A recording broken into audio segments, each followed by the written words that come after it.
Why your T-Mobile phone is stuck on edge or 2G usually comes down to one simple idea.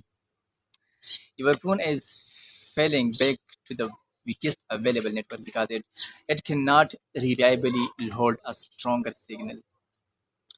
Even if you have a 5G capable phone, it still depends on real-time conditions like coverage strength, um, tower congestion, and indoor signal interference.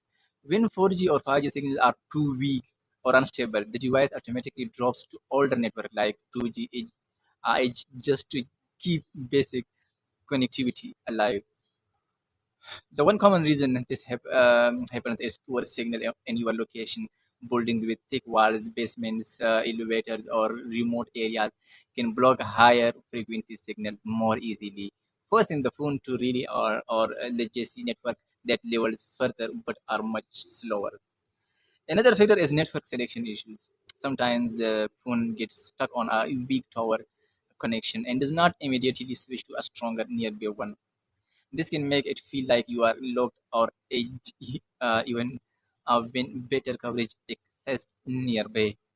Your SIM card or network settings can also play a role if the SIM is older or the phone is not a phone's network configuration is outdated.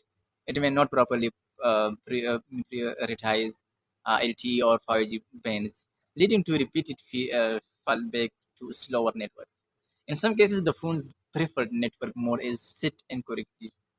If it's manually set to 2G or has incorrect automatic settings, it may not actively search for faster networks the way it should do.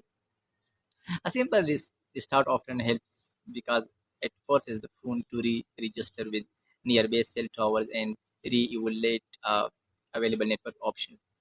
This can immediately bump it back to LTE or 5G if coverage is available. Another helpful step is toggling airplane mode on and off. This refreshes the network connection and forces a new tower selection process, which can sometimes resolve temporary signal routing issue. If the issue keeps happening, checking for carrier setting updates or resetting network settings can help restore proper band selection and improve how your phone connection to modern networks. It's also worth noting that it, in rare cases, local networks outages or maintenance can temporarily push devices onto fallback network until service is fully restored. When people talk about forcing 5G, the reality is the phone can only connect to 5G if the signal and tower conditions support it. You can encourage a better connection, but you cannot override the network's availability. Most of the time, this issue is temporary or location based, and small changes like moving closer to a window or refreshing network settings can bring your phone back to normal speeds. Thanks for watching. I will see you in the next video.